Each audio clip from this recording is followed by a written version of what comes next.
이 세상을 믿음으로 구원하기 위해서 아브라함을 선택하셔서 아브라함을 갈대아 우르에서 가나안 땅으로 인도하셨는데, 아브라함이 가나안 땅에 들어갔던 시점이 BC 2091년이었습니다. 그리고 야곱이 70명을 데리고 애굽의 고센 땅에 들어가서 430년간의 노예 생활을 하고 BC 1446년에 애굽에서 탈출해서 40년 광야 생활을 지낸 다음에 가나안 땅으로 다시 들어갔습니다.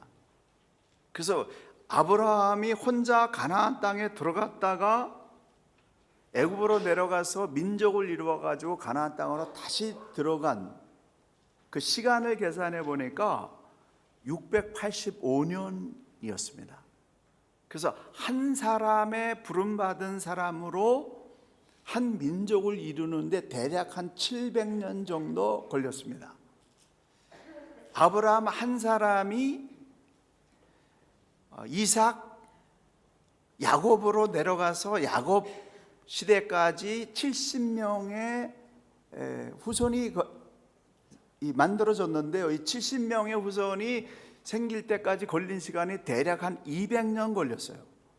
근데 이 70명이 애굽의 고센 땅에 들어가서 430년 만에 장정만 60만 명, 어린이 노약자까지 다 합치면은 200만 명 이상의 어마어마한 그런 숫자로 급성장했습니다. 이게 숫자적으로 정말 기하급수적인 성장이 아니면 일어날 수 없는 하나님의 엄청난 그런 축복하심이 이스라엘에게 일어나서 짧은 시간에 이렇게 번영했습니다. 우리는 700년 만에 이루어졌다 그래서 굉장히 길게 생각하지만은, 그러나 한 사람이 한 민족을 이루어지기까지에는 최단 시간이라고 그렇게 볼 수가 있습니다. 이렇게 하나님은 급속한 속도로 우리를 돌보시고 구원하신다라고 하는 것입니다. 이 출애굽기는 그래서 구원에 관한 이야기예요. 하나님이 어떻게 민족을 만들고 그 민족을 통해서 세상을 구원하기 원하시는가, 구원에 관한 이야기가 출애굽에 가득히 들어 있습니다.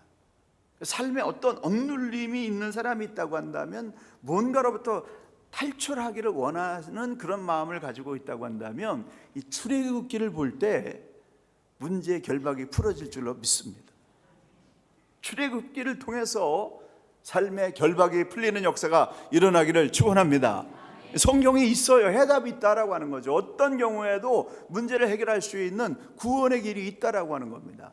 그렇다면 우리는 출애굽기를 통해서 뭘 배울 수 있는가?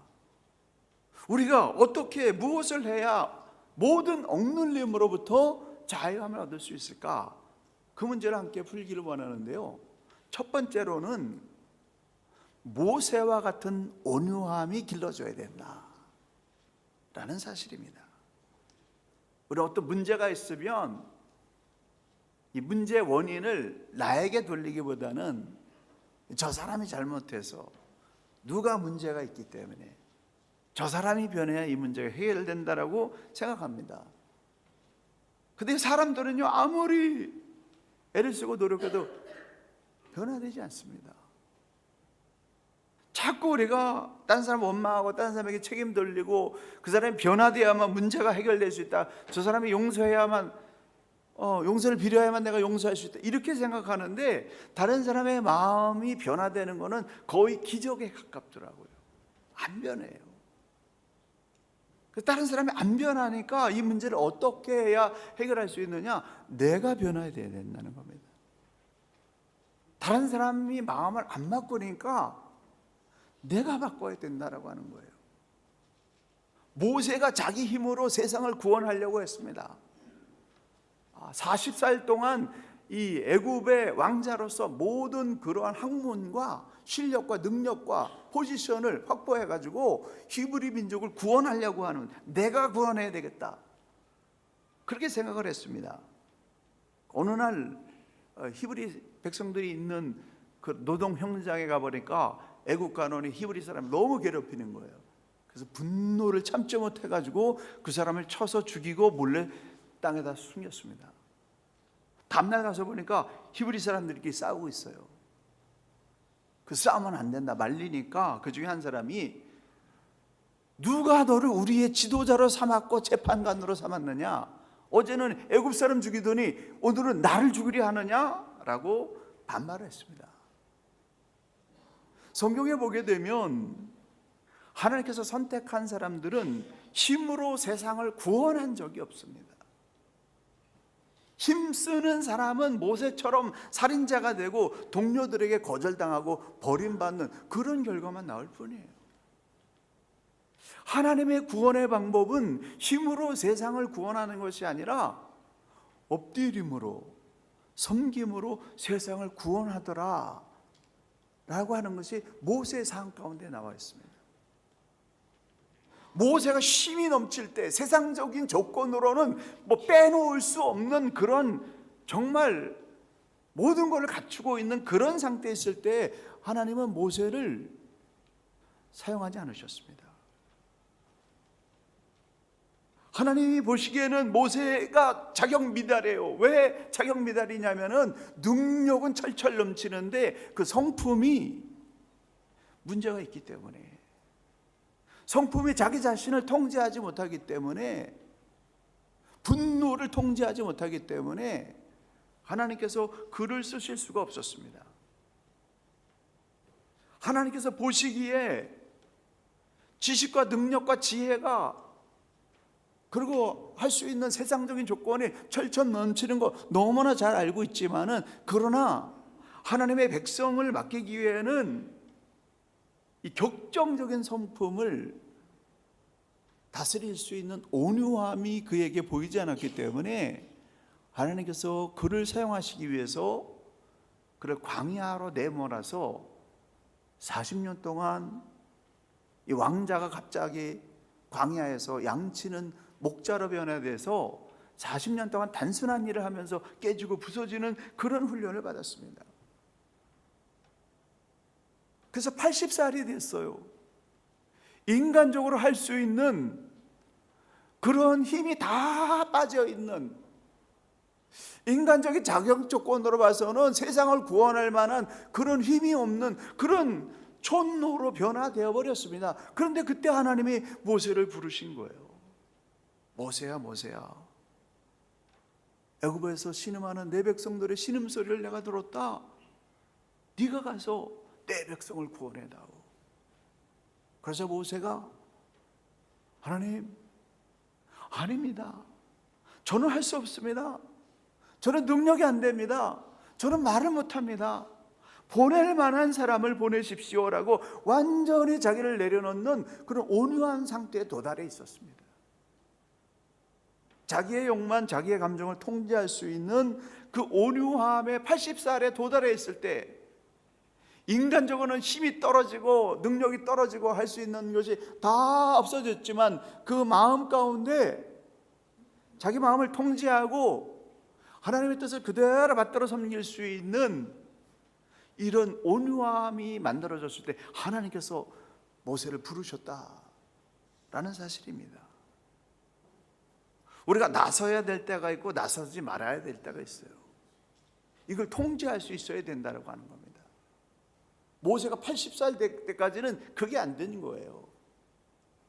완전히 부서지고 넘어져서 하나님이 말씀하시는 그 말씀 그대로를 전할 수 있는, 통제할 수 있는 그런 통제력, 절제된 마음, 온유함, 이것이 완성됐을 때 하나님 부르셔서 내 백성을 가서 구원하라. 내가 너희가 능력을 주고 사람을 붙여주고 할 수 있는 힘을 줄 테니까 염려하지 말고 가서 내 백성을 구원하라고 말씀하셨을 때, 그 말씀에 순종해서 바로왕 앞에 섰을 때는 사자의 심장으로 담대하게 하나님의 말씀을 바로왕에게 그대로 전했고요, 백성들이 원망하고 불평할 때는 백성 앞에 엎드려서 눈물 흘리면서 한없이 작은 자로 낮은 자로 내려가는 그러한 삶의 모습을 보여줬습니다. 민수기 12장에 보게 되면은 모세가 이디오피아 여인을 취함으로 말미암아서 실수했어요. 잘못했지요. 그 모습 때문에 미리암과 아론이 모세를 비방하면서 하나님께서 당신에게만 말씀해 주셨는가? 우리에게도 말씀해 주셨다. 당신에게만 리더십을 줬는가? 우리에게도 리더십을 주셨다. 우리를 따라라고 하는 그런 리더십에 대해서 도전하게 될 때에 하나님께서 말씀하시는 말씀이 우리의 상상을 초월합니다. 12장 3절에 보게 되면 이 사람 모세는 온유함이 지면의 모든 사람보다 승하니라 라고 주님 말씀하시는 거예요. 땅 위에 있는 모든 사람들보다 이 모세는 겸손한 사람이라고 인정하시는데, 왜냐하면 그렇게 도전하는 모세와 미리암에 대해서 대항하지 않았다라고 하는 겁니다. 그 모습을 보고 하나님께서 감동하신 거죠. 모세같이 온유한 사람은 세상에서 내가 보지 못했다 라고 그렇게 말씀하셨고, 또 이스라엘 백성들이 우상 숭배로 황금 송아지를 만들어 놓고 하나님이라고 섬기는 그런 죄악을 지었을 때, 수많은 과정들이 하나님을 버리는 그런 과정이 있을 때 하나님께서 분노하셔가지고 이스라엘 백성들을 다 쓸어버리고 새로운 백성을 만들겠다라고 하나님이 말씀하실 때 하나님 앞에 무릎을 꿇고 용서를 구하면서, 하나님 생명책에서 제 이름을 빼주실지언정 이 백성을 포기하지 말아달라고 하는 그런 엎드림의 온유함이 모세에게 만들어졌다는 놀라운 사실입니다. 배고프면 배고프다고, 물이 없으면 물이 없다고, 고기가 없으면 고기가 없다고 원망하고 불평하며, 우리를 왜 애굽에서 구원해내가지고 이 광야에서 먹을 것이 없이 죽어가는 그런 사람이 되게 했냐고 울부짖으며 원망하는 그 백성들을 향하여 분노하는 것이 아니라 엎드려 그런 사람들을 위하여 가슴에 품고 하나님께 대속의 기도를 하는 이 모세의 온유함이 이스라엘을 살리게 했다라는 사실입니다. 지난 주간에 우리 지저스 유스가 지저스 키즈와 지저스 주니어를 섬기는 이 캠프를 했는데요, 그 모습을 보면서 정말 큰 희망을 받습니다. 선배들이 후배들을 위해서 땀 흘려 수고하는 그 아름다운 모습을 보면서 우리 안에서 모세가 크고 있구나, 그런 희망을, 확신을 얻었습니다. 모세는 광야에서 완전히 40년 동안 깨어지고 부서져서 어떤 경우든지 하나님 앞에 엎드려서 용서를 구하는 중보자로서, 온유한 자로서 만들어졌어요. 그 온유함이 저와 여러분에게 오늘 하나님께서 원하시는 그런 모습이라고 하는 사실입니다. 저와 여러분 가운데 이 모세의 온유함이 만들어지고 우리 가운데 그 온유함이 충만하다고 한다면 우리가 해결하지 못할 문제는 그 어떤 것도 없는 줄로 믿습니다. 그러므로 이 모세의 이런 온유함이 저와 여러분에게 가득히 부어질 수 있도록, 그래서 인생의 억압으로부터 고통당하고 있는 수많은 사람들을 구원할 수 있는 이 시대의 출애굽의 주인공들이 되시기를 예수님의 이름으로 간절히 축원합니다. 두 번째, 어린 양의 피가 저와 여러분의 마음의 문에 발라져 있어야 됩니다. 이 출애굽의 하이라이트는 어린 양의 피예요. 어린 양의 피를 이스라엘 백성들이 사는 모든 집에 좌우와 위에 3면에 이렇게 칠하라고 그렇게 말씀하셨습니다. 그러면 내가 그 피를 보고 넘어가리라, 이렇게 말씀하셨어요. 모세가 바로왕에게 사명을 받고 가서 하나님의 백성을 놓아주십시오, 하나님께서 내 백성을 보내라고 말씀하십니다 라고 담대하게 선포하니까 당연히 거절하죠. 왜 거절합니까? 이 60만 명의 노동력은 어마어마한 거예요. 60만 명의 이 노동력은 제가 계산해 보지 못했지만 이거는 국가의 근간을 좌우하는 엄청난 이런 경제력입니다. 그걸 아니 모세 노인 하나가 와가지고 하나님이 보내라고 그랬다고 보내겠어요? 완강하게 거절했죠. 그래서 하나님께서 바로에게 하나님의 백성이다 라고 하는 걸 알려주시기 위해서 돌림병, 악성종기, 우박, 메뚜기 등등 9가지 재앙을 계속해서 워닝을 하면서 바로왕의 마음을 돌리도록 그렇게 했지만 듣지 않았습니다. 끝끝내 듣지 않으니까 하나님께서 마지막 재앙을 내리셨는데, 그 마지막 재앙은 뭐냐면 애굽 전역에 있는 모든 집안에 처음 난 아들과 처음 난 짐승의 새끼, 이 장자가 다 죽임을 당할 것이다 라고 하는 그런 예고였습니다. 하나님의 길을 끝까지 가로막는 이 바로왕에게 이 하나님의 백성들을 놔줘야 된다라고 하는 그런 하나님이 하나님 되심을 보여주시기 위해서 처음 태어난 생명은 다 죽임을 당하는 어마어마한 대재앙이 예고된 것입니다. 그런데 그 일에 바로왕이 듣지 않았습니다. 그래서 그 재앙이 이제 곧 다가오고 있는데요, 그 재앙을 피할 수 있는 유일한 길은 제가 사는 집의 문설주에 흠없는 어린 양의 피를 선면에 바라는 그런 하나님이 말씀하신 그 표징을 할 때에 하나님께서 그 피를 보고 내가 넘어가겠다, 그 피를 보고 내가 넘어가리라, 그렇게 말씀하신 거예요.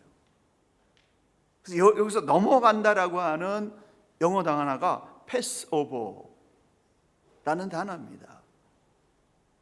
유월절이 여기에서 시작됐는데 이 유월절이라고 하는 단어의 명칭이 패스오버예요.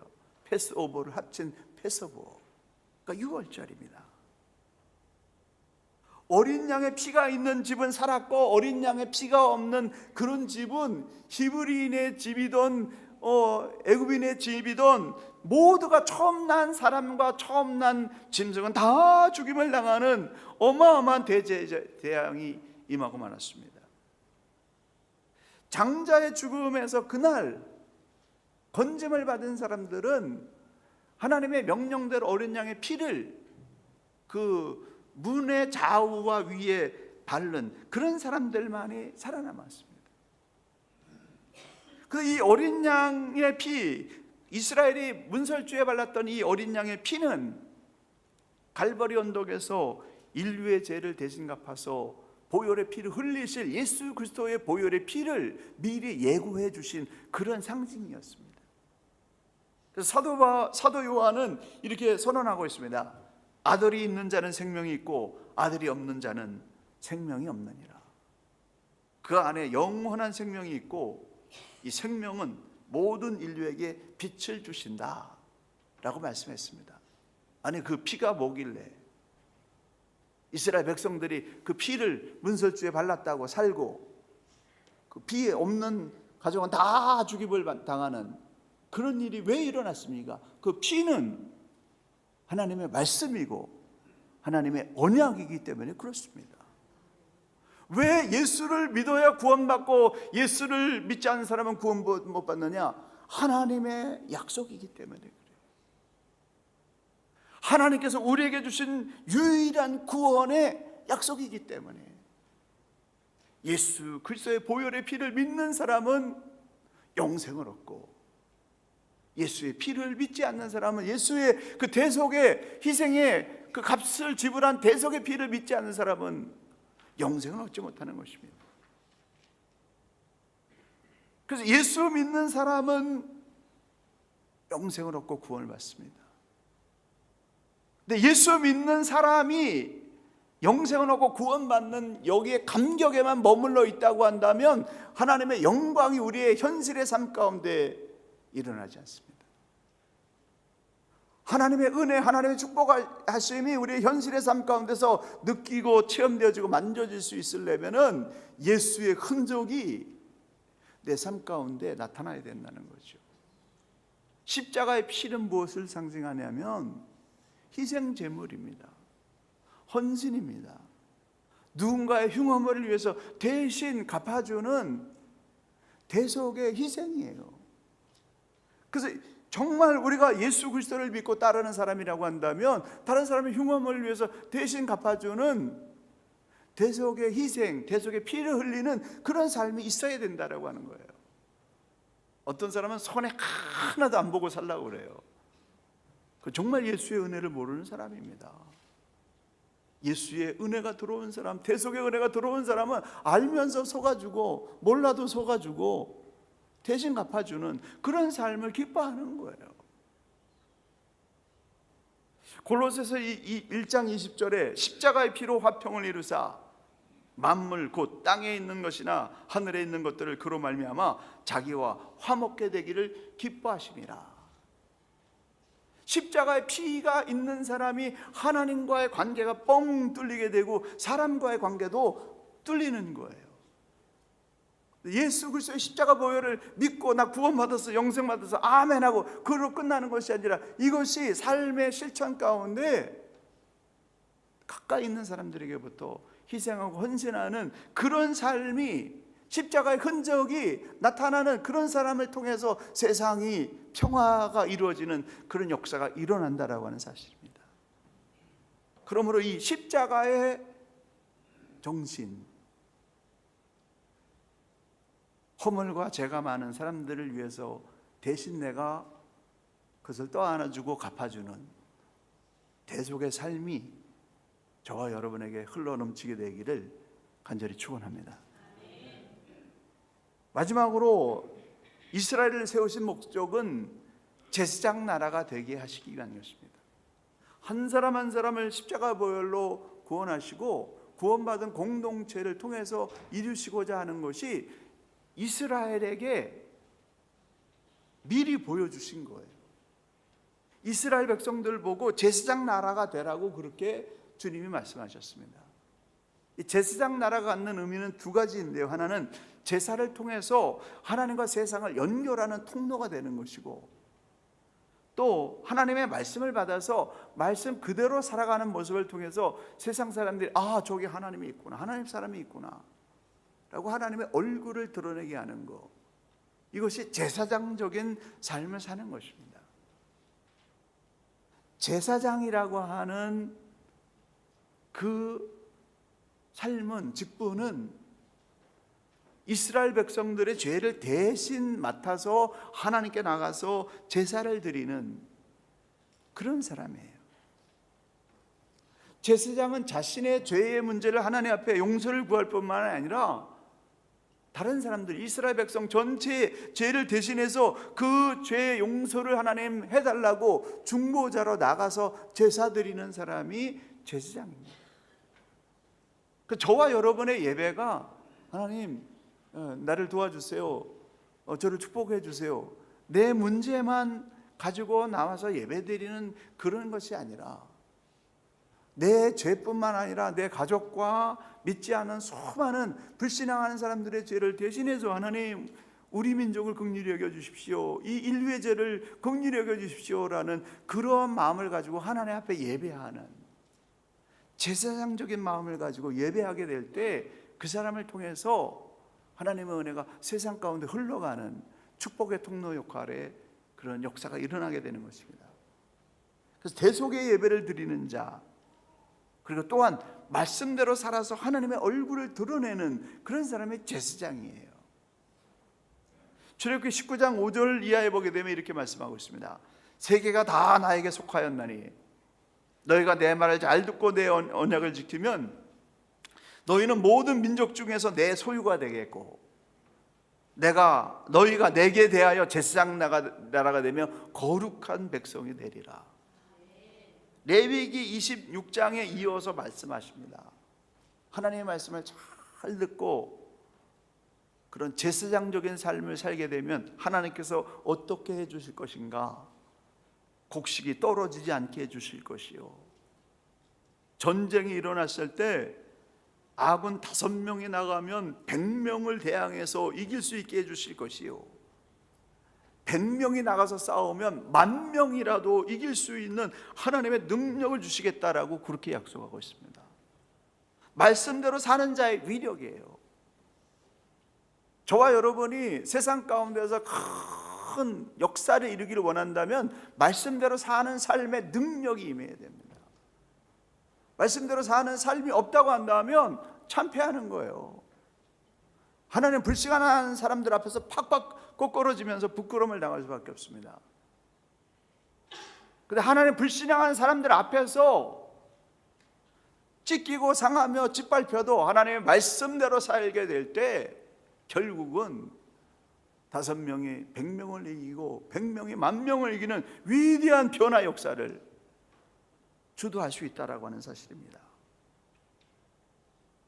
제사장 나라로서의 그런 근무는 하나님의 말씀을 듣고 지켜 행하는 그런 삶인데, 이스라엘 백성은 이 다윗 시대에 잠깐 그것을 이뤘을 뿐 1500년 동안 그것을 이루지 못했습니다.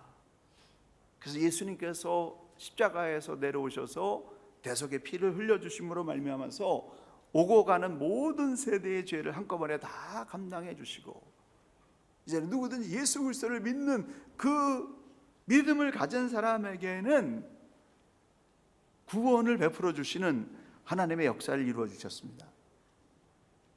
구약에서는 이스라엘이 제사장 나라가 되는 그러한 사명을 받았지만은 이제 예수 믿고 구원받은 하나님의 백성들은 무엇을 이루어야 되냐면 하나님 나라를 이루어야 되는 사명을 받았습니다. 그래서 저와 여러분이 이렇게 모인 이 교회는 하나님 나라가 이루어져야 됩니다. 하나님이 다스림이 일어나는 나라, 하나님 말씀 앞에 모두가 순복하는 그런 사람들이 모인 그러한 구원의 공동체가 되어야 된다라고 하는 것입니다. 이스라엘이 받았던 제사장 나라의 사명은 예수 십자가를 믿는 저와 여러분의 사명으로 그대로 내려와서 이스라엘 백성들이 제사장 나라가 돼서 온 세상 사람들이 저기 하나님이 계시다, 저 백성들처럼 우리가 하나님을 믿어야 되겠다라고 하는 그런 구원의 통로가 되었던 것처럼, 이제 저와 여러분의 삶이 세상 사람들 가운데 제사장적인 삶의 그 모습이 나타나서 저기 구원이 있다, 저들처럼 우리가 하나님을 믿어야 된다라고 하는 하나님 나라를 만들어내는 그런 사람들, 그 사명을 우리가 지금 받아서 감당하고 있다라는 사실입니다. 사랑하는 성도 여러분, 우리는 대신 갚아주는 희생적인 삶을 이루어야 되는데 저 사람의 약점, 저 사람의 허물, 저 사람의 무능함, 그걸 내가 대신해서 받아서 갚아줘야 되는데 그거를 감당하지 못한 것 때문에 절망할 때가 많습니다. 그리고 아무리 내가 노력한다고 할지라도 사람들이 안 바뀌어요. 그래서 절망하고 좌절할 때가 많습니다. 절망하고 좌절하는 그때에, 그렇지만은 십자가를 바라보게 되면, 예수님을 바라보게 되면은 다시 일어날 용기가 생깁니다.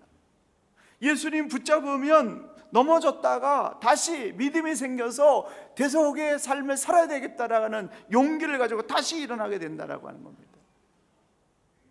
그러므로 나는 할 수 없다, 축복의 통로가 될 수 없다, 대속의 삶을 살 수 없다라고 그렇게 생각이 들 때마다 십자가를 바라보면서 새로운 힘과 용기를 얻어서 다른 사람의 흉허물을 대신 갚아줄 수 있는 대속의 삶, 분노해야 될 때 분노하지 않는 감정이 통제되는 온유한 삶, 이것이 이루어져서 수많은 사람들을 구원의 길로 인도할 수 있는 저와 여러분, 우리 교회가 되기를 예수님의 이름으로 간절히 축원합니다. 기도하시겠습니다.